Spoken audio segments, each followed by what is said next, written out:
Assalamualaikum warahmatullahi wabarakatuh.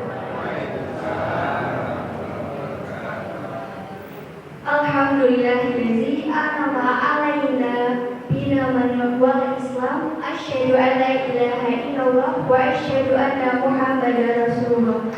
Allahumma sholli ala sayyidina Muhammad wa ala ali sayyidina Muhammad. Amma ba'du. Yang pertama dan yang paling utama, marilah kita panjatkan puji syukur kehadiran Allah Subhanahu wa Ta'ala atas rahmat dan hidayahnya kepada kita semua, sehingga pada hari yang berbahagia ini kita masih diberi kenikmatan iman dan Islam, serta kita dapat bertemu dan bersilaturahmi di Masjid Al-Islam Mubarakah yang kita cintai ini dalam acara pengajian akbar untuk menghadiri pengajian dalam memperingati Tahun Baru Islam 1446 Hijriah. Tak lupa selawat serta salam tercurahkan kepada Nabi besar kita, yakni Habibana wa Nabiyana Muhammad sallallahu alaihi wasallam, yang sangat kita harapkan syafaatnya besok yaumil akhir. Allahumma amin. Peringatan Tahun Baru Islam merupakan peringatan peristiwa perjalanan hijrahnya Rasulullah dari Makkah ke Madinah. Kami mengucapkan banyak-banyak terima kasih karena telah berkenan untuk menghadiri acara yang insya Allah dimuliakan ini. Bapak-bapak, ibu-ibu hadirin sekalian yang semoga dirahmati Allah, perkenalkan saya Ashifa Salma sebagai pembawa acara pengajian untuk memperingati Tahun Baru Islam 1446 pada malam ini. Hadirin hadirat yang dirahmati Allah, perkenankanlah kami di sini untuk membacakan susunan acara pada malam hari ini. Susunan acara pada malam hari ini sebagai berikut. Yang pertama, pembukaan. Yang kedua, pembacaan ayat suci Al-Quran. Yang ketiga, sambutan takmir Masjid Al-Islam Mubarakah. Yang keempat, tausiah. Yang kelima, doa. Dan yang terakhir adalah penutup. Itulah susunan acara pada malam hari ini. Hadirin hadirat yang dirahmati Allah, baiklah, kita menuju ke acara pertama, yaitu pembukaan. Hadirin hadirat yang dirahmati Allah Subhanahu wa Ta'ala, marilah kita buka acara pengajian ini dengan membaca Al-Fatihah bersama-sama. Bismillahirrahmanirrahim.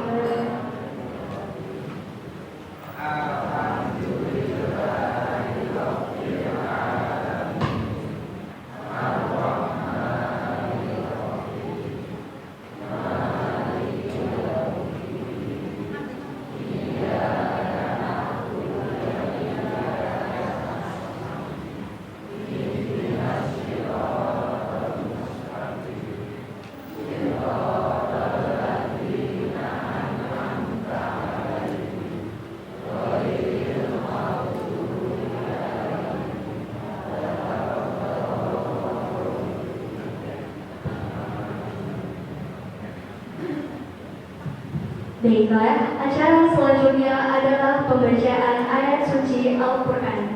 Pembacaan ayat suci Al-Quran akan dibacakan oleh Saudara Muhammad Bramanda Putra. Kepada Saudara Muhammad Bramanda Putra, kami persilakan.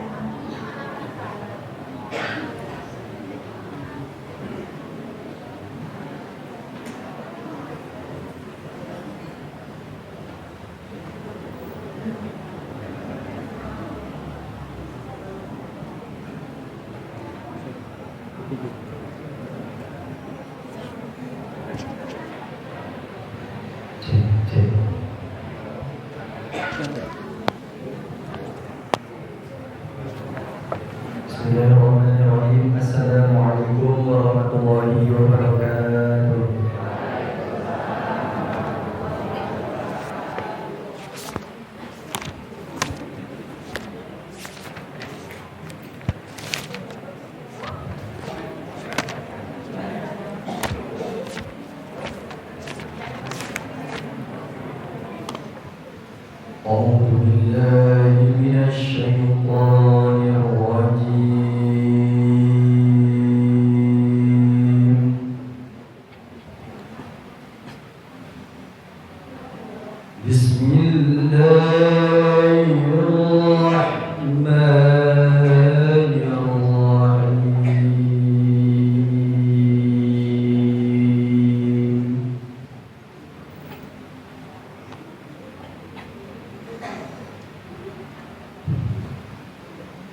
سبحان الذي أسرى بعبده ليلا من المسجد الحرام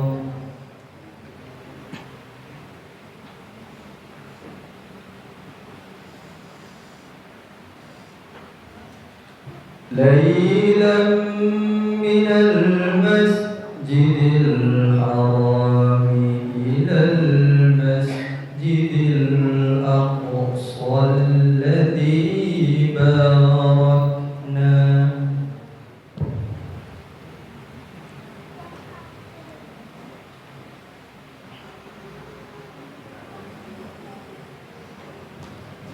إلى المسجد الأقصى الذي باركنا حوله لنريه من آياتنا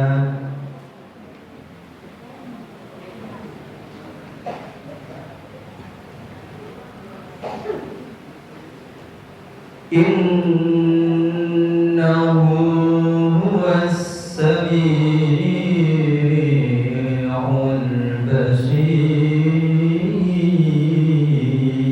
البصير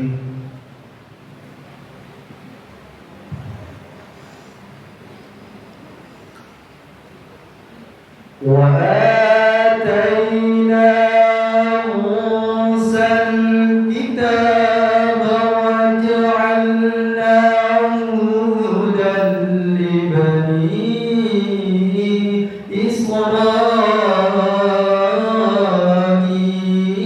إسرائيل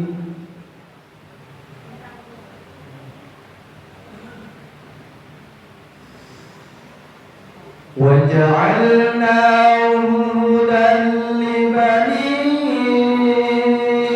إسرائيل ألا تتخذوا من دوني وكيلا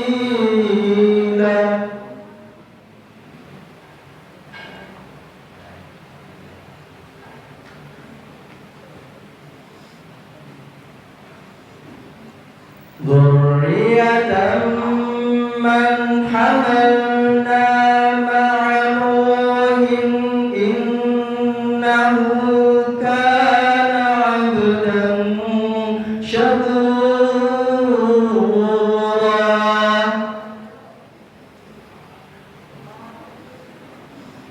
ذرية من حملنا مع نوح إنه كان عبدا شكورا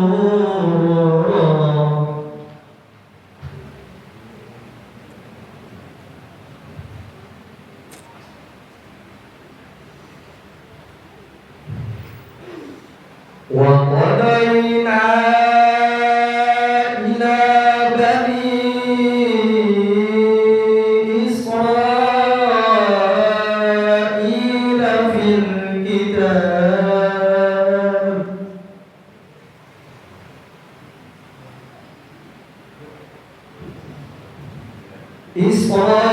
إسرائيل في الكتاب لتفسدن في الأرض مرتين ولتعلن علوا كبيرا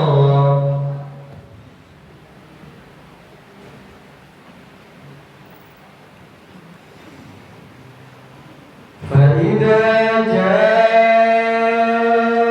وعد أولاهما بعثنا عليكم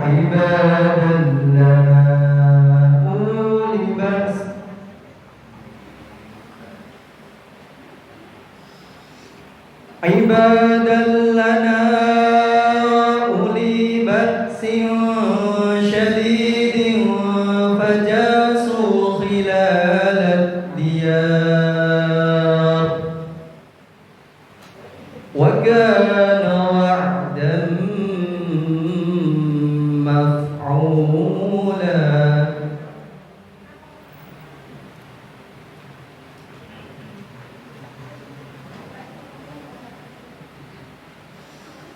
ثم رددنا لكم الكرة عليهم وأمددناكم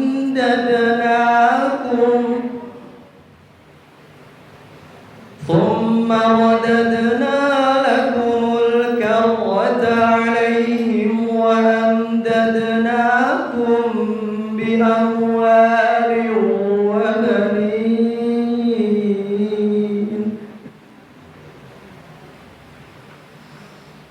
بأموال وبنين وجعلناكم أكثر نفيرا بأموال وبنين وجعلناكم أكثر نفيرا صدق الله العظيم. Wassalamualaikum warahmatullahi wabarakatuh.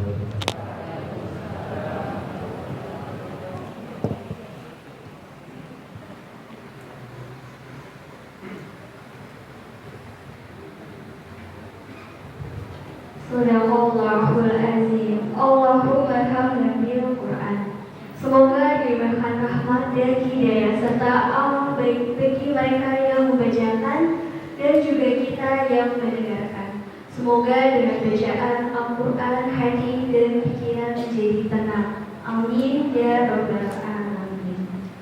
Acara selanjutnya adalah sambutan. Sambutan akan disampaikan oleh perwakilan takmir Masjid Al-Isnad Mubarakah, Bapak Muhammad Aksan. Kepada Bapak Muhammad Aksan kami persilahkan.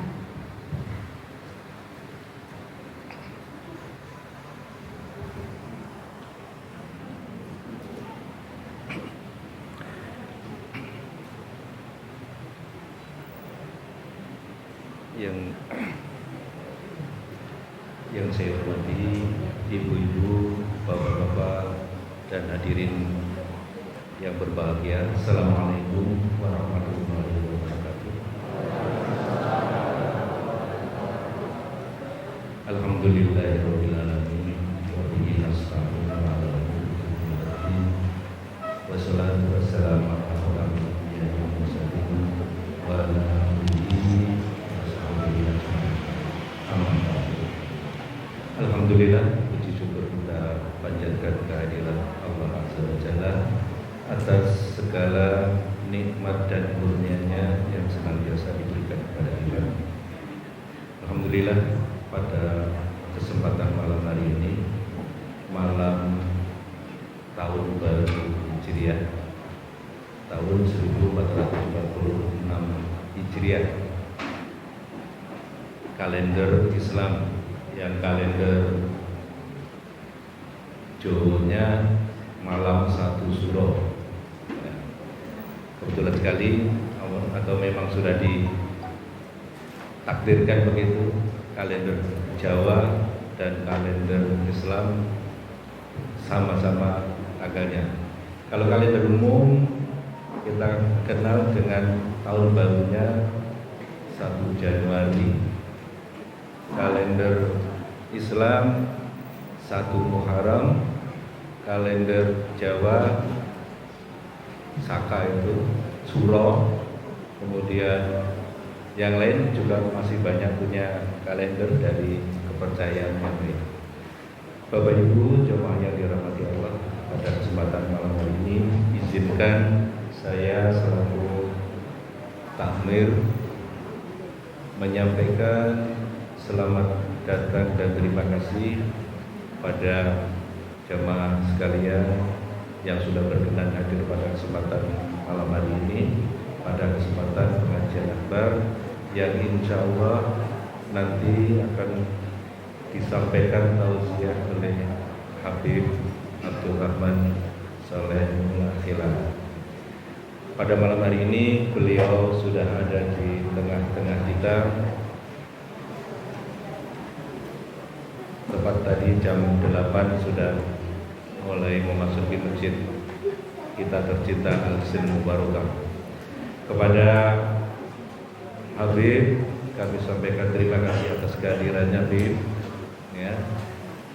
Jamaah di sekitar Masjid Al-Isnan ini mengharapkan sekali tausiah ya, dari Habib yang temanya pada kesempatan tahun baru ini ada yang tertulis di banner di belakang di hadapan kita semua ini dalam meningkatkan keimanan.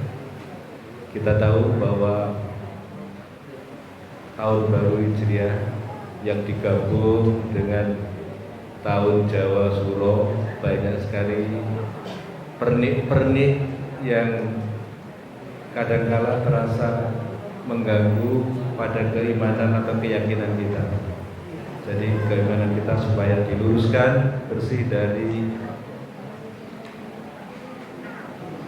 tahayul, bersih dari khurafat ya. Nah untuk itu nanti insya Allah nanti pencerahan dari Habib sangat kami tunggu yang terkait dengan landasan kita beragama, yakni landasan keimanan kepada Tuhan yang Maha Kuasa, Allah Subhanahu wa Ta'ala. Kemudian yang berikutnya saya ucapkan terima kasih kepada panitia yang sudah melaksanakan acara ini cukup meriah, yang sebagian besar memang dipegang oleh para remaja masjid yang di-backing oleh seksi dakwah pendidikan dan pengajaran, juga ibu-ibu Bang Agus Salehah. Terakhir, untuk menghemat waktu, tidak lupa dari segala persiapan yang sudah disampaikan, yang sudah dipersiapkan sebelumnya, sudah barang tentu banyak sekali hal-hal yang kurang berkenan. Untuk itu kami mohon maaf yang seikhlas-ikhlasnya.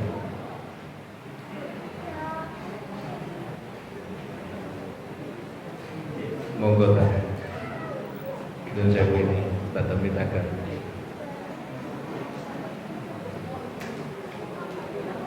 Saya lanjutkan. Kemudian yang ibu bapak yang saya hormati,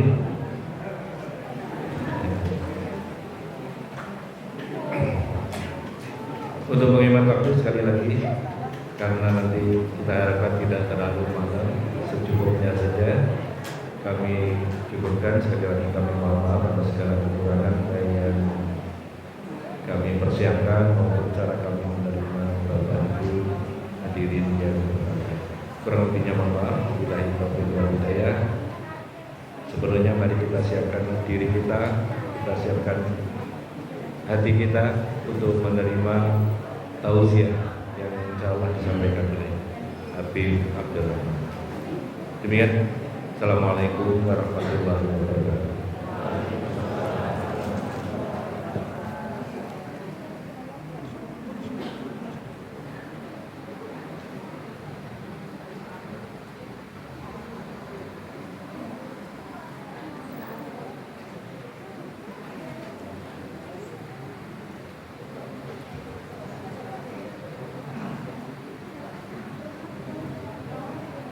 Terima kasih atas sambutannya kepada Bapak Muhammad Aksan.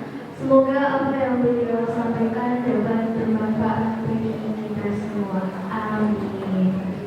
Baiklah hadirin-hadirat yang dirahmati Allah Subhanahu wa Ta'ala, acara selanjutnya adalah acara inti, yaitu tausiah dalam rangka memperingati Tahun Baru Islam 1446 Hijriah yang berdiri hari ini adalah Mekah, yang memiliki singkatan dari menambah keimanan dan amal soleh, yang dengan harapan memiliki kesinambungan dengan materi Asyura pada pengajian akbar pada tahun lalu.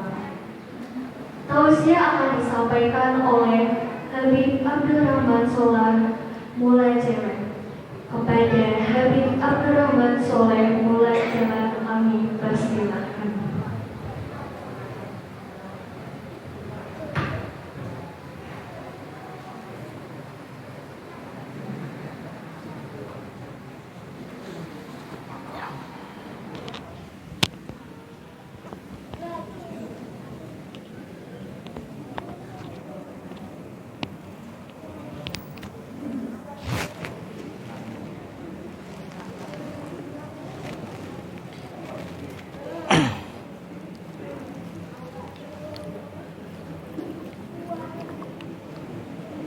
Bismillahirrahmanirrahim. Assalamualaikum warahmatullahi wabarakatuh.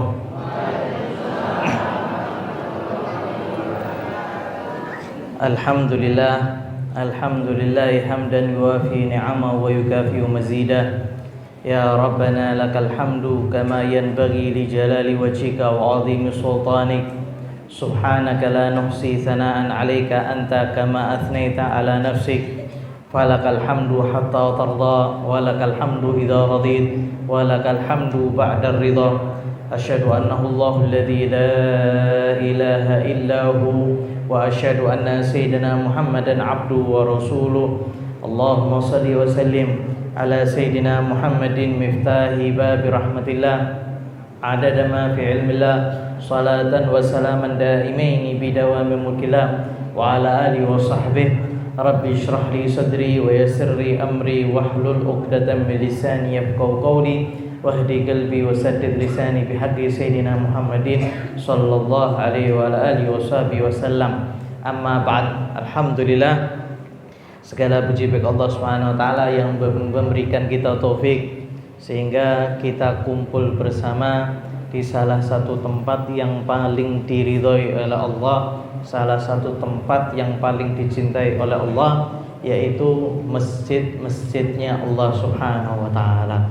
Tempat ini jadi dicinta sama Allah disebabkan karena di sini fihim rijalun yuhibbuna ayyatatahharu. Di dalam masjid banyak orang-orang yang suka untuk bersuci.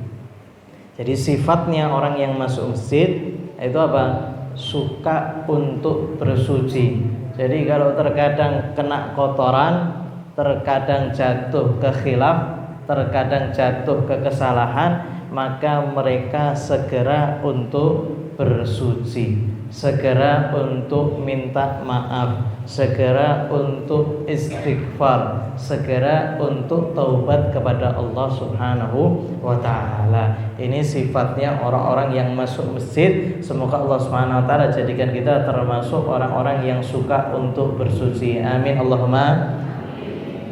Adapun 1 Muharram ini semuanya untuk mengingat perjuangan Nabi Muhammad SAW di dalam berdakwah.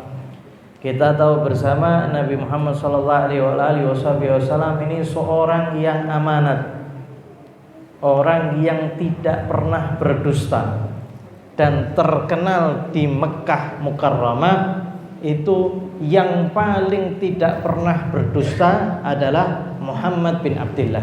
Itu sudah terkenal di kalangan orang-orang Mekah, baik orang yang memusuhi Nabi atau orang yang senang sama Nabi Muhammad SAW. Mereka semuanya mengakui Nabi itu amanat, Nabi itu jujur, tidak pernah diketahui Nabi itu berdosa sama sekali.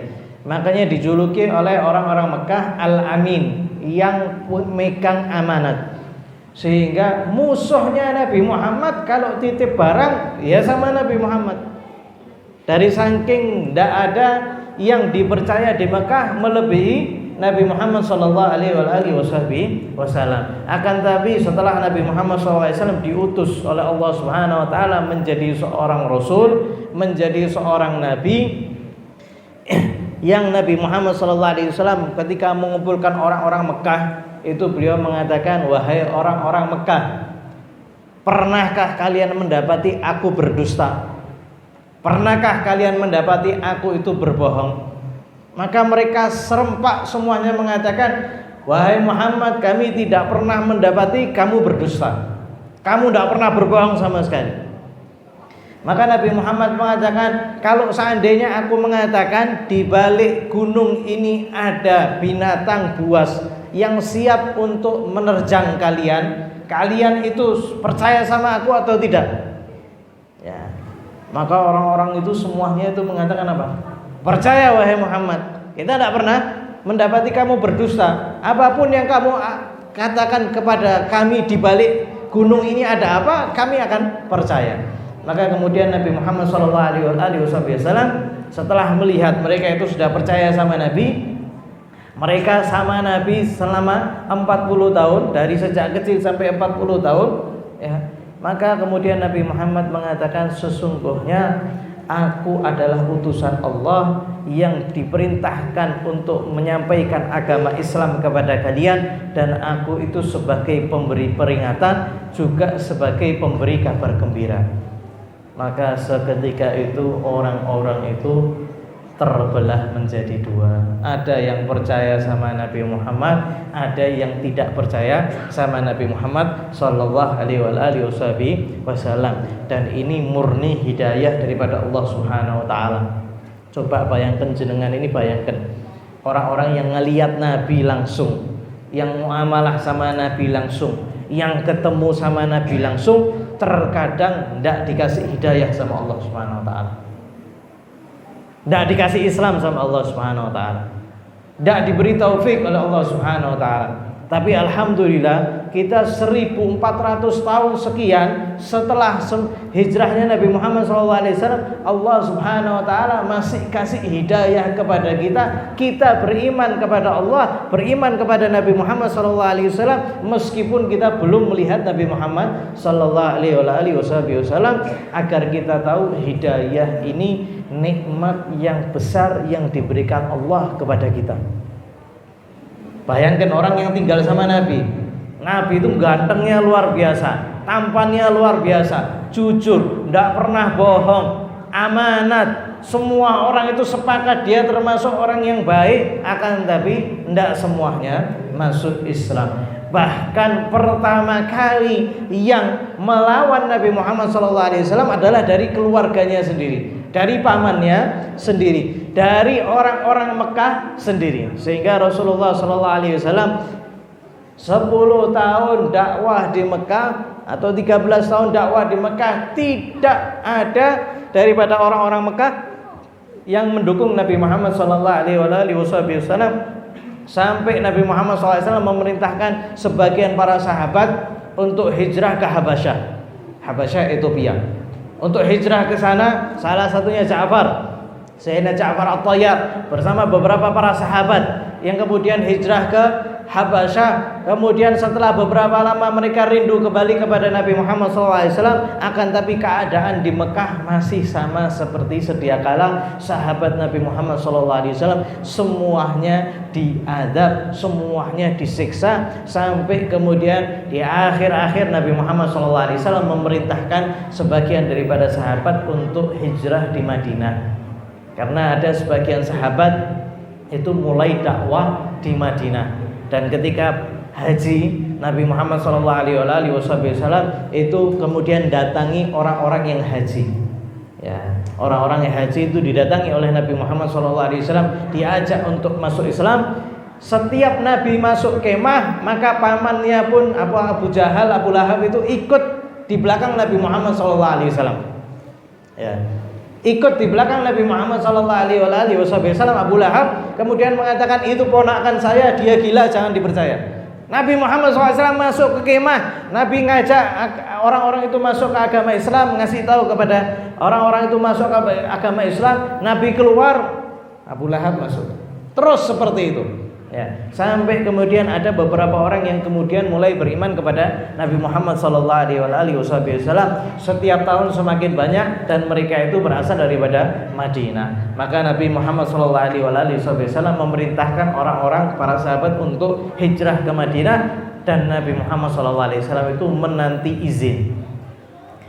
izin daripada Allah Subhanahu Wa Taala untuk hijrah. Dari sini kita ambil pelajaran bahwasanya terkadang orang yang terdekat sama kita, orang-orang yang di sekeliling kita, terkadang tidak mendukung dakwah kita. itu sudah menjadi hal lumrah. Jadi kalau seandainya jenengan ini termasuk orang yang ngajak kebaikan, kemudian diusik sama orang-orang sekitar, diusik sama keluarga, jangan berhenti. Karena Nabi Muhammad SAW pamannya sendiri yang memeranginya. Orang-orang yang kenal sama Nabi yang tidak menyukainya. Bagaimana dengan kita? Ya, sudah tentu, sudah pasti ada yang tidak suka. Akan tapi itu diajarkan oleh Nabi Muhammad SAW bahwa senantiasa untuk ngajak ke dalam kebaikan bagaimanapun keadaannya. Nabi Muhammad SAW sampai diusir. Sampai ketika orang-orang itu sudah semakin mulai melihat dakwah Nabi Muhammad SAW semakin berkembang, maka orang-orang kafir ini berkumpul. Bagaimana cara untuk memberhentikan Muhammad? Orang-orang sudah mengikuti, banyak yang mengikuti Muhammad. Bagaimana ini? Akhirnya mereka itu semuanya berkumpul. Ada salah satu orang tua di tengah-tengah mereka itu datang dan tidak ketahuan ini siapa. Ini orang tua siapa, pakaiannya itu tidak lumrah, tiba-tiba masuk. Ya. Setiap ada usul dia mengatakan tidak setuju. Setiap ada usul dia mengatakan tidak setuju. Ada yang usul mengatakan kita bunuh aja Muhammad. Ya. Maka orang tua tadi mengatakan tidak, nanti orang-orang Quraisy ini bakal nyari siapa yang membunuh Muhammad sehingga dia akan memerangi kabilahnya. Ya. Akhirnya dikasih ide. Hendaknya dari setiap kabilah diambil satu pemuda yang kuat, yang dia ahli pedang. Kemudian mereka semuanya berkumpul untuk mengepung Muhammad. Kemudian mereka memukul satu pukulan, sehingga nanti Bani Hashim, kabilahnya Nabi Muhammad, kalau dia itu mau kisos, maka mereka tidak akan bisa, karena yang membunuh Nabi Muhammad itu semuanya ikut andil. Dari setiap kabilah ikut andil. Makanya kemudian orang tua ini tadi mengatakan, ya, ini pendapat yang bagus. Dan orang tua ini adalah iblis yang menjelma menjadi orang yang tua. Maka kemudian mereka itu semuanya bersepakat, dari setiap kabilah satu pemuda yang paling kuat, ya, yang ahli pedang, semuanya berkumpul untuk mengepung rumah Nabi Muhammad SAW. Dan Nabi Allah Jibril sudah menyampaikan kepada Nabi rencana mereka. Ini yang dimaksud yuriduna ayyutfi'u nurallah. Mereka berusaha untuk mematikan cahaya Allah Subhanahu wa taala. Akan tapi tidak akan pernah bisa. Jadi Islam akan terus ada sampai hari kiamat. Kita mau masuk itu kemuliaan untuk kita. Kita mau ikut dakwah itu kemuliaan untuk kita. Kita ikut untuk menyebarkan Islam itu kemuliaan untuk kita. Karena kalau seandainya kita tidak ikut, Islam tetap menyebar, Islam tetap jalan, dakwah tetap jalan. Sehingga kalau seandainya kita ngikut, kita yang mendapat kemuliaan. Kalau seandainya kita tidak ikut, dakwah tetap jalan. Sampai Nabi Muhammad SAW sudah mengatakan bahwasanya nanti akhir zaman, setiap rumah, baik itu rumahnya dari batu, baik rumahnya itu dari dedaunan, baik rumahnya itu dari tanah, baik rumahnya dari bentuk apapun, pasti akan kemasukan agamaku ini. Jadi sudah dikasih tahu sama Nabi Muhammad SAW, rumah. Lah rumah ini kan macam-macam. Kalau sekarang kita di Indonesia pakai batu bata, ya. Kalau di Yaman pakai tanah liat, ya. Ada yang pakai apa? Dedaunan. Ada yang pakai batu. Itu kata Nabi Muhammad SAW, setiap rumah disebutkan semua detailnya, itu akan kemasukan agamaku ini.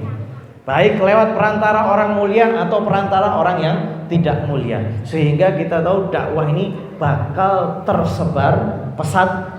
Kita masuk atau tidak masuk, dakwah tersebar pesat. Islam akan berkembang kalau seandainya kita masuk untuk mengajak kebaikan, maka kemuliaan untuk kita.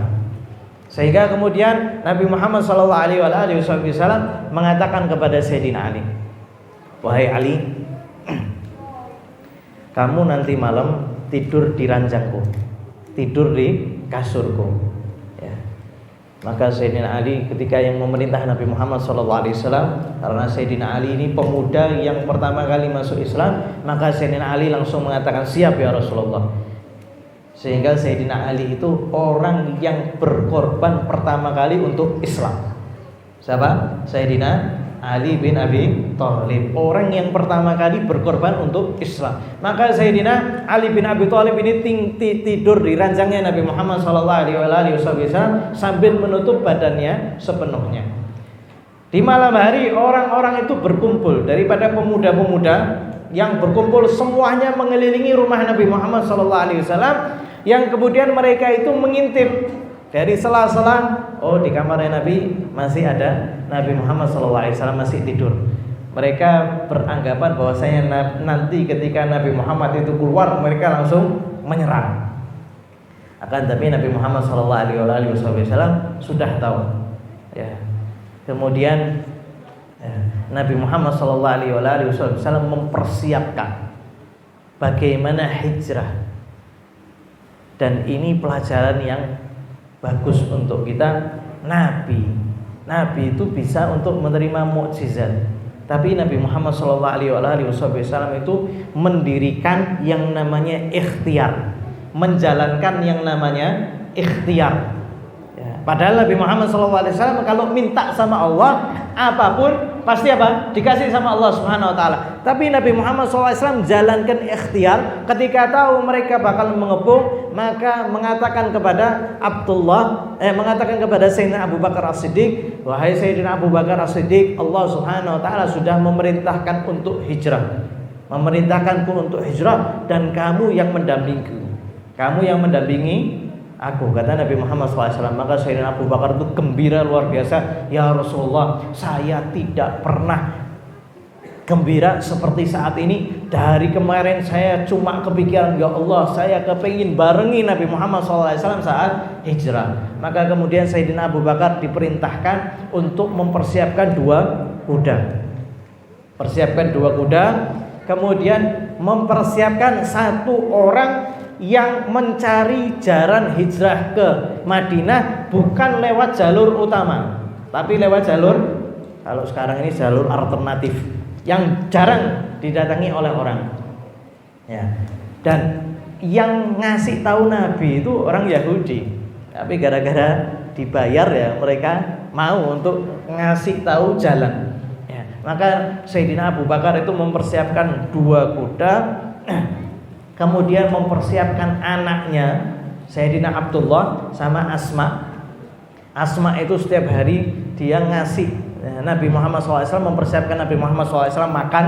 Yang ketika Nabi Muhammad SAW nanti berada di gua, Siti Asma bagian ngasih makanan, Abdullah bin Abu Bakar bagiannya tugasnya apa? Menutupi jejak langkahnya Siti Asma. Lihat, Nabi itu detailnya seperti itu, mempersiapkan untuk selamat daripada musuh. Detailnya semacam itu agar kita tahu bahwasanya kita pun diperintahkan untuk ikhtiar. Kita diperintahkan untuk apa? Ikhtiar. Sisanya dikembalikan sepenuhnya kepada Allah Subhanahu Wa Taala, tidak bergantung kepada ikhtiar kita. Jadi kita diperintahkan untuk ikhtiar. Kita diperintahkan untuk usaha, tapi tidak diperbolehkan kita bergantung dengan usaha kita. Kita itu jalankan usaha yang baik, yang profesional, yang terbaik semuanya, tapi tidak boleh bergantung kepada usaha, bergantungnya kepada Allah Subhanahu Wa Taala. Itu yang diajarkan oleh Nabi Muhammad SAW. Setelah Sayyidina Ali siap tidur, maka kemudian Allah Subhanahu Wa Taala itu memberikan rasa ngantuk kepada para pemuda tersebut, sehingga kemudian mereka itu tertidur dan Nabi Muhammad SAW itu keluar. Nabi Muhammad SAW keluar, para pemuda itu semuanya tertidur, dan Nabi Muhammad SAW mengambil pasir, kemudian meletakkan setiap pasir di kepala para pemuda tadi yang siap untuk membunuh Nabi Muhammad SAW. Dikasih satu-satu. Setelah itu Nabi Muhammad SAW berangkat menuju ke mana? Ke Sayyidina Abu Bakar As-Siddiq yang sudah mempersiapkan dua kuda. Kemudian setelah itu fajar tiba, ada orang yang lewat, "Hei, kalian itu ngapain?" Ya, "Kami menunggu Muhammad keluar." Muhammad sudah keluar, bahkan Muhammad itu ngasih tanah di setiap kepala kalian. Kamu dilihat, oh ya, ada pasir. Lah itu siapa yang tidur? Maka ketika didobrak, dibuka, ternyata Sayyidina Ali bin Abi Thalib. Maka kemudian mereka itu, orang-orang Mekah itu semuanya langsung menyebar nyari Nabi Muhammad SAW. Di antara mereka ada yang mengatakan, barang siapa yang mendapati Muhammad baik hidup atau mati, maka kami akan berikan 100 unta. Kami akan berikan berapa? 100 unta bagi siapa yang bisa menemukan Nabi Muhammad SAW. Maka Nabi Muhammad setelah itu langsung berangkat menuju mana? Menuju gua. Ya, berangkat menuju gua. Dan mereka itu langsung ngikuti Nabi Muhammad SAW lewat jejaknya, sehingga terakhir ini di mana? Terakhir Nabi Muhammad SAW berada di gua. Maka mereka semuanya itu berangkat ke gua untuk mencari Nabi Muhammad SAW. Ya, Sayyidina Abu Bakar menceritakan, "Ya Rasulullah, kalau seandainya mereka itu melihat ke kaki mereka, niscaya mereka akan mendapati kita ya Rasulullah. Ya Rasulullah, kalau seandainya aku ketemu, kalau seandainya aku kedapati, maka aku akan mati dengan aku ini adalah Abu Bakar. Aku Abdullah bin Abu Bakar bin Quhafah. Aku seorang biasa. Kalau seandainya aku mati, ya sudah selesai ceritaku. Tapi engkau ya Rasulullah, kalau seandainya engkau meninggal, kalau seandainya engkau mati, siapa yang menjalankan daripada agama ini?" Maka itu pikirannya Sayyidina Abu Bakar As-Siddiq radhiyallahu taala anhu. Sayyidina Abu Bakar As-Siddiq itu sampai ngelihat apa? Kaki-kakinya orang kafir. Ya. Jadi guanya itu agak nurun seperti itu. Jadi bukan gua yang jadi agak turun. Jadi kalau seandainya orang kafir itu melihat ke bawah, itu kelihatan Nabi Muhammad SAW sama Sayyidina Abu Bakar As-Siddiq radhiyallahu taala anhu. Maka Nabi Muhammad SAW itu mengatakan apa? "La tahzan, innallaha ma'ana." Wahai Abu Bakar, jangan sedih. Innallaha ma'ana, kita bersama Allah. Ini pelajaran yang kedua. Kalau kita sama Allah, tidak bakal sedih. Kalau kita tahu semua yang ada di atas muka bumi ini, takdir yang kita jalani itu semuanya daripada Allah Subhanahu wa taala, maka kita tidak akan sedih. Karena kita tahu bahwasanya Allah Subhanahu wa taala itu Arhamur Rahimin, yang paling kasih sayang sama kita Allah Subhanahu wa taala. Jadi terkadang kesedihan yang diberikan sama Allah Subhanahu wa taala kepada kita itu termasuk pelajaran daripada Allah Subhanahu wa taala. Innallaha ma'ana, sesungguhnya Allah bersama kami. Maka kemudian apa? Ketika mereka itu melihat daripada lubang gua, ya, didapati di situ ada apa? Sarang laba-laba. Di situ ada burung merpati yang lagi ngendok. Ya.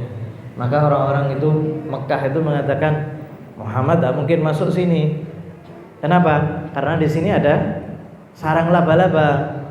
Kalau seandainya dia masuk, sarang laba-labanya pasti rusak dan burung merpati ini pasti bangun. Tidak mungkin ada di sini. Ya sudah, kita turun. Dari sini kita tahu usaha kita ini yang bagus, yang sempurna, ya, itu semuanya tidak berlaku kecuali sesuai dengan kehendak Allah Subhanahu wa taala. Mereka orang-orang kafir ini terusirnya gara-gara siapa? Tidak jadi masuk ke gua gara-gara siapa? Gara-gara Allah menjadikan laba-laba untuk membuat sarang di situ dan memerintahkan burung merpati untuk ngendok di situ. Supaya kita tahu bahwasanya yang mengatur semuanya adalah Allah Subhanahu wa taala. Bagaimanapun baiknya ikhtiar kita, hasil akhir yang menentukan adalah Allah Subhanahu wa taala. Sehingga yang mengusir orang-orang kafir daripada gua adalah Allah Subhanahu wa taala. Padahal Nabi Muhammad SAW sudah mentertibkan tertib yang luar biasa, detail luar biasa. Beliau 3 hari di gua.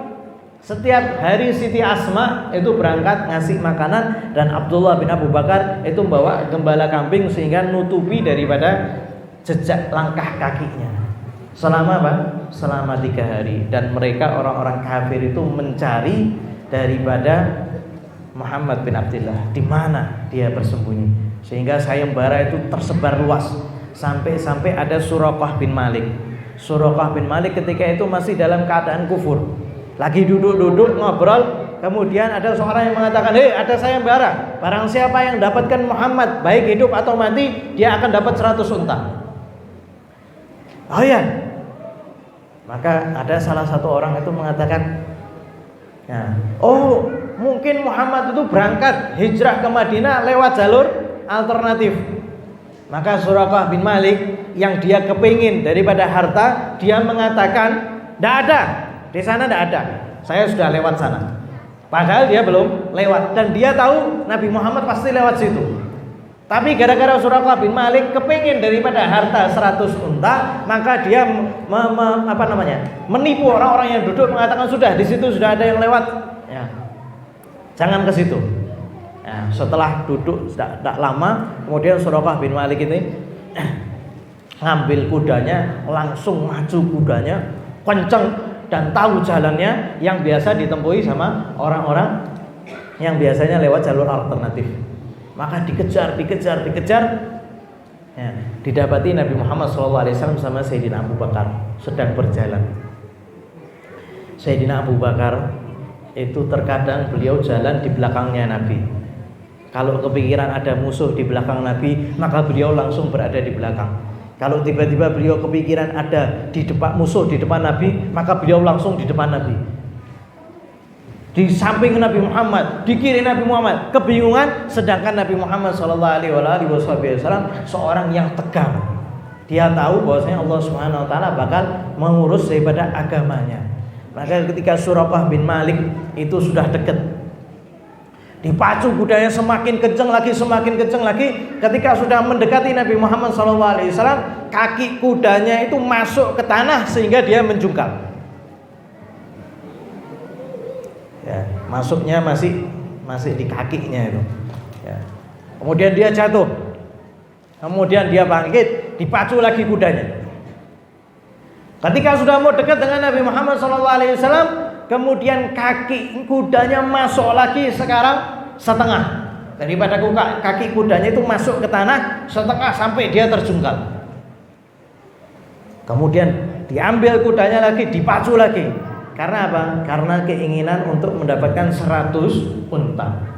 Diambil lagi kudanya, dipacu lagi, dikencangkan lagi. Maka ketika sudah dekat dengan Nabi Muhammad SAW, maka seluruh kaki kudanya itu yang depan itu masuk seluruhnya, kemudian dia terjungkal. Maka Suraqah bin Malik ini tahu, ini bukan orang sembarangan. Ini orang yang dijaga oleh Allah Subhanahu Wa Taala. Ketika itu Suraqah bin Malik belum Islam. Maka ketika dia sudah tahu bahwasanya dia tidak bisa mendekati Nabi Muhammad SAW sama sekali karena Allah Subhanahu Wa Taala yang menjaganya, ya, maka kemudian Suraqah bin Malik itu jerit, ya, meminta kepada Nabi Muhammad SAW untuk berhenti dan meminta untuk berbicara. Maka Sayyidina Abu Bakar mengatakan, "Ya Rasulullah, bagaimana? Biarkan dia mendekat. Biarkan dia mendekat." Setelah itu terjadi percakapan. Maka kemudian Nabi Muhammad SAW dalam keadaan diusir dari Mekah, dalam keadaan diusir sama orang-orang Mekah, dalam keadaan beliau ini lagi diburu sama orang, beliau mengatakan kepada Suraqah bin Malik, "Wahai Suraqah bin Malik, bagaimana nanti kalau seandainya kamu itu memakai gelang Kisra?" Kisra atau Kaisar ketika itu adalah kerajaan yang paling kuat di masa itu. Nabi Muhammad SAW mengatakan, wahai Suraqah bin Malik, bagaimana kalau kamu nanti pakai gelang Kisra? Orang-orang itu heran bagaimana Nabi Muhammad SAW dalam keadaan terhimpit, akan tapi jiwanya tidak pernah apa? Tidak pernah merasa hina, karena dia tahu dia adalah Rasulullah SAW dan tahu bahwasanya Allah Subhanahu wa taala akan membantunya, bahkan menjanjikan Suraqah bin Malik, kamu nanti bakal sampai dalam masa Kisra bakal tunduk pada Islam dan kamu yang megang gelangnya Islam. Kemudian dikasih surat sama Nabi Muhammad SAW, diberikan kepada Suraqah bin Malik. Maka Nabi Muhammad SAW mengatakan, Suraqah bin Malik mengatakan, ya Rasulullah, wahai Muhammad, saya akan menghalangi orang-orang yang mau datang ke sini. Setiap orang yang mau lewat jalur alternatif, maka saya akan hadang. Tidak ada Muhammad, saya sudah dari sana, balik om. Jadi menolongnya Nabi Muhammad SAW. Lihat Allah Subhanahu Wa Taala kalau sudah mau ngatur, Allah kalau sudah mau ngatur semuanya jalan. Begitu juga masalah kita. Ini sekarang kita ini semua punya masalah yang beragam, macam-macam. Kalau seandainya diceritakan, mungkin satu orang itu tidak bakal kuat dengar ceritanya. Dari saking masalah masyarakat itu beragam.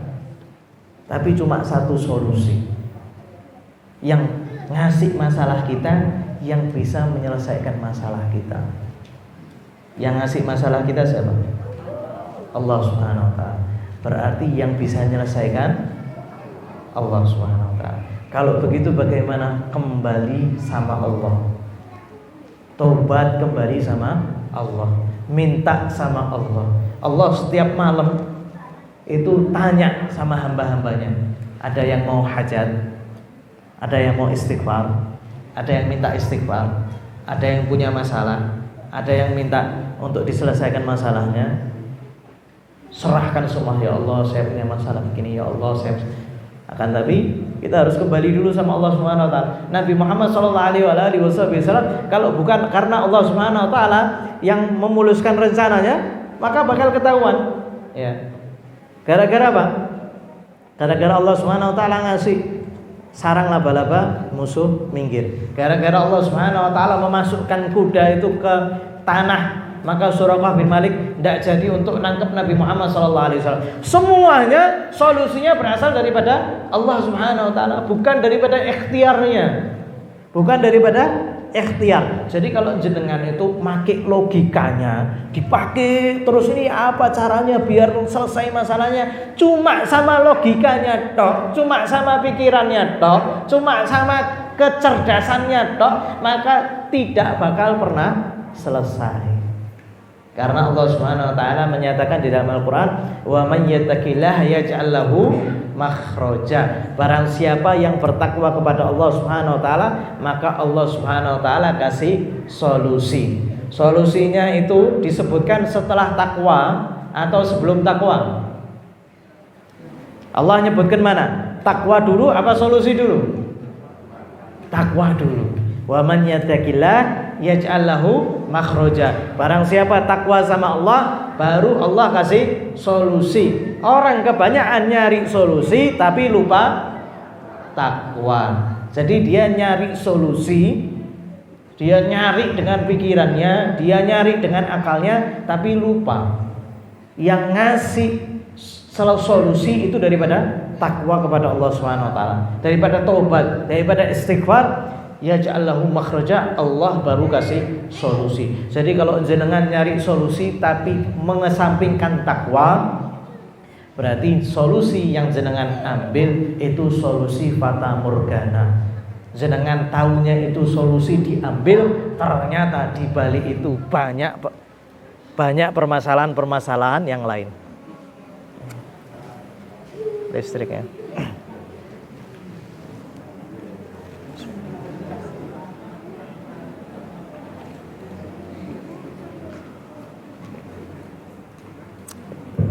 Ini ada masalah. Solusinya alhamdulillah sudah ada. Sehingga kalau seandainya kita itu ngambil solusi, kita menyampingkan daripada takwallah, kita ngambil solusi fata morgana, kita mengiranya itu ada solusi, padahal di balik solusi itu ada masalah-masalah yang lain yang bakal mendatangi kita. Yang sering terjadi sekarang apa? Pinjaman. Masya Allah sudah tahu semua. Dia sekarang pusing. Saya harus begini, saya harus bayar ini, saya harus ada tuntutan ini, tuntutan. Oh, celing, ada SMS masuk. Pinjaman langsung cair. Wah, solusi ini. Masalah saya bakal selesai ini. Takwanya hilang. Halal apa haram? Riba atau tidak? Berarti takwa atau bukan? Solusi atau bukan? Berarti bukan solusi, tapi gara-gara nyarinya itu terburu-buru solusi, nyampingkan takwa. Ini riba, wis apa-apa aku ngeluh. Ini tidak boleh, tidak apa-apa, sudah saya mau ngambil dari mana lagi? Kamu mau minjemi? Tidak bisa. Diambil pinjaman online, akhirnya semakin banyak masalah, semakin banyak problem. Sebabnya gara-gara apa? Menyampingkan daripada takwallah, lupa yang namanya takwallah. Kalau seandainya ada masalah, takwanya diutamakan, minta sama Allah. Masalahmu jangan ceritakan ke orang lain, ceritakan sama Allah. Ceritakan ketika kamu sujud, minta sama Allah supaya Allah Subhanahu wa taala berikan daripada solusi. Nabi Muhammad SAW selesai masalahnya karena Allah Subhanahu wa taala. Kemudian Suraqah bin Malik itu berangkat ke Mekah dan Rasulullah SAW berangkat ke Madinah. Suraqah bin Malik, setiap ada orang yang mau datang, sudah sana pergi, sesungguhnya Muhammad tidak ada di jalan ini, saya sudah nelusuri sampai sana, tidak ada. Diusir sama Suraqah bin Malik. Kemudian Rasulullah SAW sampai ke Madinah. Dan ketika sampai di Madinah, maka seluruh orang-orang Madinah itu sudah menyambut Nabi Muhammad SAW, daripada wanitanya, daripada anak-anaknya, daripada orang dewasanya, semuanya keluar menanti Nabi Muhammad SAW. Dan dari saking tawadhu'nya Nabi Muhammad itu tidak ketahuan mana yang Nabi, mana yang sahabat. Ketika itu Sayyidina Abu Bakar As-Siddiq dan Rasulullah SAW jalan, di antara mereka itu tidak ada yang tahu ini mana yang Rasulullah. Dari saking Rasulullah SAW itu kalau seandainya kumpul itu keahadina, sama seperti kita. Ketika Nabi Muhammad SAW, ketika Sayyidina Abu Bakar tahu mereka itu kebingungan mana yang Nabi Muhammad SAW, maka kemudian Sayyidina Abu Bakar itu ngasih surban kepada Nabi Muhammad SAW. Baru orang-orang Madinah itu tahu. Kemudian mereka itu qasidah, nasyid, tala'al badru alaina min thaniyatil wada. Tala'al badru, telah muncul Badar, bulan purnama, kepada kami orang-orang Madinah. Min thaniyatil wada. Thaniyatil wada itu jalan yang diambil oleh Nabi Muhammad SAW. Tala'al badru alaina min thaniyatil wada wajaba syukru alaina. Terus mana ahli qasidah? Tala'al badru alaina min thaniyatil wada wajaba syukru alaina. Wajaba lillahi ma da'a lillahi da. Maka kita wajib bersyukur kepada Allah Subhanahu wa taala karena Allah Subhanahu wa taala telah mengirim utusan kepada kami. Ini hijrahnya Nabi Muhammad sallallahu alaihi wasallam disambut. Yang nyambut pertama kali orang di luar Mekah. Yang pertama kali yang menyambut adalah orang-orang Ansar. Maka kemudian Nabi Muhammad sallallahu alaihi wasallam ketika itu membiarkan untanya dibiarkan. Unta ini di mana dia itu deprot, maka di situ akan dibangun masjidnya Rasulullah Shallallahu Alaihi Wasallam. Maka kemudian unta itu dibiarkan. Nabi Muhammad SAW mengatakan da'uha fa'innaha ma'murah. Tinggal biarkan unta ini berjalan karena itu perintah daripada Allah Subhanahu Wa Taala. Maka seketika itu unta itu deprot di satu tanah. Itu kalau tidak salah punya 2 orang yatim, kemudian diberi sama Nabi Muhammad SAW. dan di tanahnya itu ada kuburan, kemudian diangkat oleh Nabi, kemudian dibangun Masjid Nabawi. Nabi Muhammad SAW tinggal di rumahnya Abi Ayyub Al-Ansari, tinggal di situ selama beberapa hari. Di situ Abu Ayyub Al-Ansari itu setiap hari menghidangkan makanan kepada Nabi Muhammad SAW. Setelah sampai kepada Nabi Muhammad makan, kemudian dikembalikan kepada Abu Ayyub Al-Ansari. Nah, beliau itu setelah Nabi Muhammad SAW makan, dimakan, ya, ngalap berkah. Ya, dari siapa? Dari Nabi Muhammad SAW. Setiap habis makanannya, oh ini bekasnya Nabi, dimakan. Sampai beberapa hari, kemudian suatu hari Nabi Muhammad SAW mengembalikan makanan yang utuh. Maka Abu Ayyub ingat dulu, ini kok tidak ada bekas tangannya Nabi Muhammad SAW. Ditanya, ya Rasulullah, kenapa kau tidak makan? Ya. Maka Rasulullah SAW mengatakan apa? Karena di situ ada basol itu bawang bombay, ya. Dan aku itu orang yang senantiasa munajat, selalu berjumpa dengan malaikat, dan malaikat itu tidak suka dengan bau busuk, dan mereka terganggu dengan bau busuk. Makanya kemudian aku tidak memakannya. Makanya kalau seandainya di majelis disunahkan apa? Disunahkan pakai wangi-wangian, disunahkan pakai siwak. Yang tadi saya pakai itu namanya kayu siwak, supaya bau mulut itu hilang. Disunahkan pakai wangi-wangian, disunahkan untuk mandi. Ya, jadi setiap perkumpulan muslimin itu disunahkan untuk mandi. Disunahkan juga pakai bukhur. Bukhur itu wewangian, itu berasal daripada kayu yang dibakar pakai kayu arang. Itu sejak dulu kala itu ada, dan dari dulu sampai sekarang Ka'bah itu selalu dibukhuri, ya, pakai kayu. Kayunya mahal, kayunya itu bisa jutaan, ya, jadi 1 kilonya itu bisa 60 juta, ya. Di Mekah tiap hari dibukhuri. Kalau hari Jumat 2 kali, itu dari zamannya sahabat, ya. Itu setiap hari bukhuri Ka'bah, ya. Dan di Ka'bah itu wangi, Hajar Aswad itu wangi karena setiap hari dikasih wewangian. Karena para malaikat itu senang yang namanya wewangian dan tidak suka yang namanya bau busuk. Nah, kalau jenengan kalau ke Madinah itu ditulis di keluar Madinah itu, sesungguhnya para malaikat benci dengan apa? Dengan bau busuk, sebagaimana kita itu terganggu dengan bau busuk. Itu disebarkan di mana? Di Madinah. Sehingga termasuk sunnah kita itu memakai wewangian. Termasuk sunnah kita memakai wewangian. Ini daripada hijrah Nabi Muhammad SAW, dan kemudian satu hijrah Nabi Muhammad SAW itu diambil menjadi tanggalan kaum muslimin. Kalau zaman dulu itu tidak ada tanggalannya, adanya cuma bulan aja, ya. Tanggalan tahun 1400 itu tidak ada, ya. Akhirnya Sayyidina Umar bin Khattab radhiyallahu ta'ala mengatakan bahwasanya kita perlu untuk ngasih tanggalan Islam. Akhirnya patokannya kapan? Patokannya hijrah Nabi Muhammad sallallahu alaihi wasallam. Sehingga sekarang itu memakai bulan Hijriyah. Lah, kalau jenengan pakai bulan Hijriyah itu ada fadilahnya. Kalau bulan-bulan yang lain itu tidak ada fadilahnya. Coba cari jenengan fadilahnya bulan Januari, fadilahnya bulan Februari. Ada yang tahu? Ada hari apa? Dari Valentine. Nah, itu keutamaan bulan Februari, keutamaan bulan Maret, April, podo. Sedangkan masuk 1 Januari, Februari, Maret, April, Mei, Juni, Juli itu podo kabeh.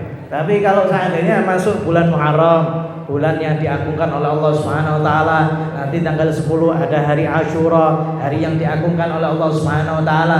Barang siapa yang meluaskan rezeki kepada anak dan istrinya di hari Asyura, maka Allah Subhanahu wa taala akan melapangkan seluruh rezekinya selama 1 tahun. Jadi ibu-ibu catat itu.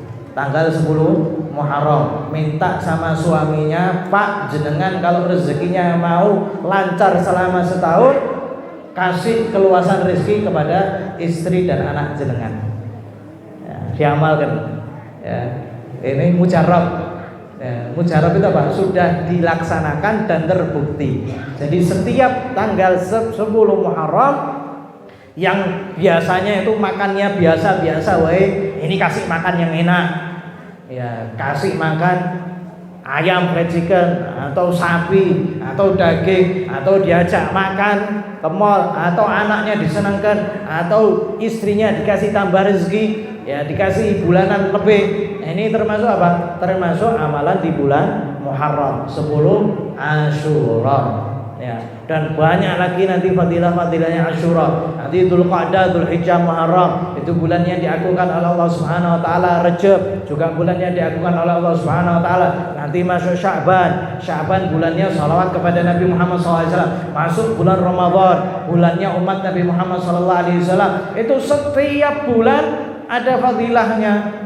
Nah, kaum muslimin sekarang terkadang dihilangkan atau diasingkan atau diabaikan sampai dia masuk 1 Muharram sama, bukan 1 Muharram sama, sampai lagi masuk 1 Ramadan sama, selain 1 Ramadan sama. Itu kalau seandainya sudah parah, yaitu Ramadan masuk 1 Ramadan podo wae sama bulan-bulan yang lain. Maka hendaknya kita memperhatikan kita berada di bulan mana, kita berada di bulan yang diagungkan oleh Allah Subhanahu wa taala atau tidak. Karena beramal di bulan yang diagungkan oleh Allah Subhanahu wa taala itu pahalanya sangat besar. Semoga Allah Subhanahu wa taala menjadikan kita termasuk yang bisa ngambil hijrah atau ngambil pelajaran dari hijrah Nabi Muhammad SAW.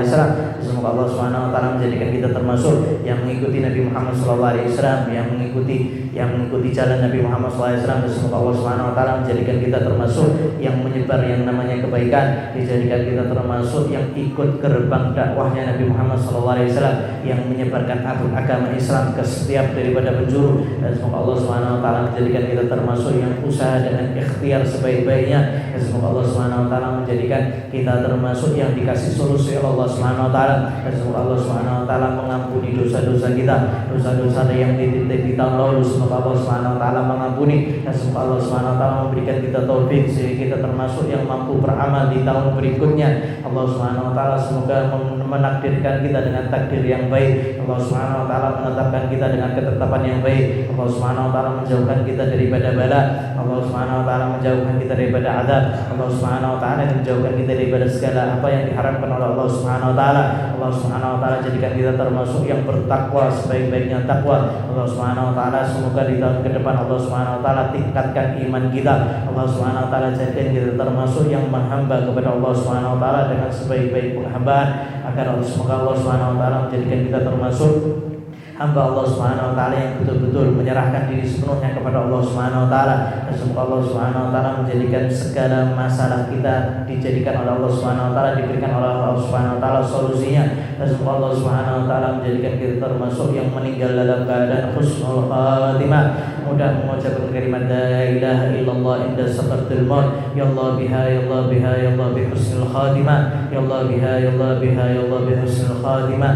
Ya Allah biha, ya Allah biha, ya Allah bi husnul khatimah.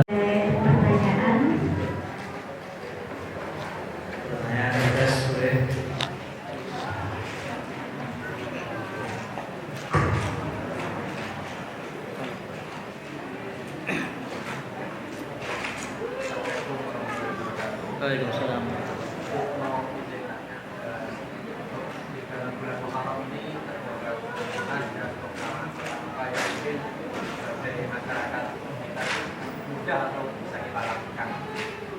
Nah, salah satu di bulan Muharram. Bulan Muharram itu termasuk bulan yang diagungkan oleh Allah Subhanahu wa taala. Nanti ada 10 bulan Muharram hari Asyura, di mana kita diperintahkan untuk menyantuni anak yatim. Karena Nabi Muhammad SAW itu juga termasuk abul yatama, abahnya anak-anak yatim. Dan fadilahnya membaiki anak yatim itu berdempetan sama Nabi Muhammad SAW nanti di hari kiamat. Ya, ini termasuk fadilah yang mulia. Terkadang kalau seandainya seorang itu mau pengen anak yatim dari kecil, dia bisa apa? Dia bisa berdempetan dekat sama Nabi Muhammad SAW dari di hari kiamat. Itu di 10 Muharram. Tapi jangan sampai apa? Jangan sampai seseorang itu sampai menghinakan anak yatim. Ya, jangan sampai malah salah satunya di depan kemudian diusapi bareng-bareng. Yaitu orang anak kecil itu mungkin apa? Oh, saya tiba-tiba dikasih uang diusapi. Tidak muliakan anak itu dikasih apa? Disenangkan, diajak jalan, dimuliakan tanpa membuat anak itu menjadi apa? Merasa terhina. Karena Nabi Muhammad SAW betul-betul perhatian kepada anak yatim. Juga kemudian fadilahnya meluaskan rezeki di hari Asyura, juga Allah Subhanahu Wa Taala akan meluaskan rezeki kita. Nah, kemudian puasa di hari Kamis, Jumat, Sabtu. Puasa di hari Kamis, Jumat, Sabtu di setiap bulan haram atau setiap bulan yang diagungkan oleh Allah Subhanahu wa taala, Dzulqa'dah, Dzulhijjah, Muharram dan Rajab. Itu barang siapa yang puasa di hari Kamis, Jumat, Sabtu ya berturut-turut, maka Allah Subhanahu wa taala akan memberikan pahala 700 tahun ibadah. Ya, berapa? 700 tahun ibadah. Ya. Sebagian orang heran, kok bisa dikasih fadilahnya begitu besar? Maka dijawab, jangan kalian itu menganggap besar karunia Allah Subhanahu wa taala. Karena karunia Allah itu luar biasa agungnya. Bahkan kalau seandainya kita ngelihat di hadis, kalau sholat habis maghrib itu sholat awabin 6 rakaat, maka pahalanya itu berapa? 12 tahun ibadah. Ngajak orang kepada kebaikan, dakwah, maka satu katanya dihitung oleh Allah Subhanahu wa taala berapa? 1 tahun ibadah. Satu kata. Jadi satu kata kita berusaha ngajak teman kita, ayo ke pengajian, ayo berusaha ngajak genah teman kita, itu 1 tahunnya, satu katanya 1 tahun ibadah.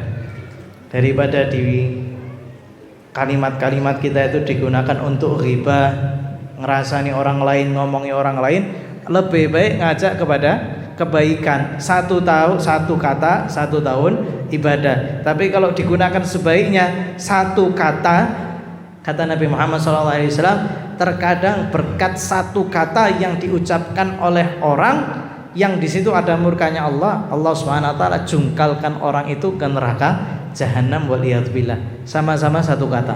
1 kata 1 tahun ibadah. Jadi karunia Allah Subhanahu wa taala itu banyak. Salah satunya sekarang ini. Ya, sekarang ini kita sama-sama ke masjid menuntut ilmu atau mengajarkan ilmu. Nabi Muhammad SAW beliau mengatakan, barang siapa yang menuju masjid tujuannya untuk mengajarkan ilmu atau menuntut ilmu, maka Allah Subhanahu wa taala berikan dia pahala haji secara sempurna. Ada yang belum haji? Hari ini kita haji. Karena kita di masjidnya Allah Subhanahu wa taala berangkat untuk menuntut ilmu atau mengajarkan ilmu, Allah Subhanahu wa taala kasih karunia yang luar biasa. Makanya terkadang saya lebih senang acara itu ada di masjid. Ada di masjidnya Allah Subhanahu wa taala karena karunia-Nya banyak. Itu salah satu bulan Muharram yang insya Allah bisa dikerjakan mudah, itu puasa Kamis, Jumat, Sabtu. Ya, fadilahnya banyak ya. Kalau seandainya sempat ya bisa digabung dengan puasa qadha, bisa digabung dengan puasa-puasa yang lain. Wallahu a'lam. Ada lagi yang mau ditanyakan?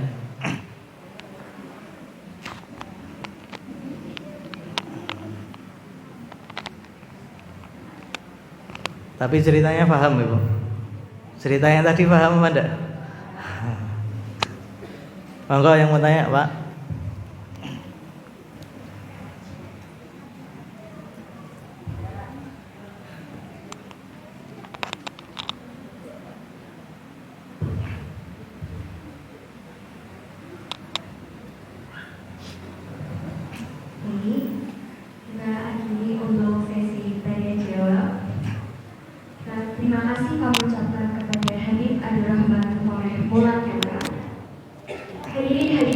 dirahmati Allah, tidak terasa acara demi acara telah kita lewati. Sebelum menuju acara yang terakhir, marilah kita bersama-sama membaca doa. Doa akan dipimpin oleh Habib Abdul Rahman Soleh Mulakila. Habib Abdul Rahman Soleh Mulakila kami persilakan. Bismillahirrahmanirrahim. Allahumma shalli ala sayyidina Muhammad wa ala sayyidina Muhammad. Allahumma nas'aluka khairan min kulli khairin wa amalina wa wa na'udzu bika min syarri min kulli khairin wa amalina wa as'aluka as-salamata bika min sallallahu alaihi wasallam wa a'udzu bika min sallallahu bika min sallallahu. Allahumma ya man khalaqa al-khair wa an'ama alayhi min al-khair wa alayhi. Allahumma nas'aluka hubbaka wa hubba man yuhibbaka wa man yuhibbaka wa hubbaka. Rabbana lana wa liwalidina rabbana lana wa liwalidina wa rabbana lana wa liwalidina wa ربنا الصلاة أبدا يتقبل ذلك الصلاة على المستشفى يتقبل إلى رسول الله صلى الله عليه وسلم جلسة العالي ثم يرمينا أحمد يسأل وتكبر لما عليه وسلم ثم يرى مدينة وأمة المسلمين عامة وعلى هذا المسجد الله به المسلمين عليه أن الله يغفر له ويرحمه ويهديه ويريد وجهه الجنة وعلى الأسرار وأموال وعلوم في الدين الآخر الذين يكون الصالحين من الشام وعلى من يمر إلى حضرة النبي محمد صلى الله عليه وسلم. الفاتحة.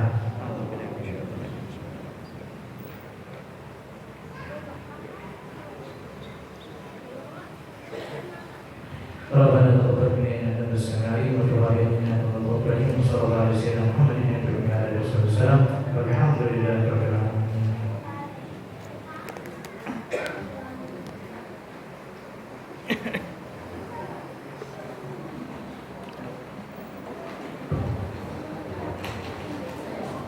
Ini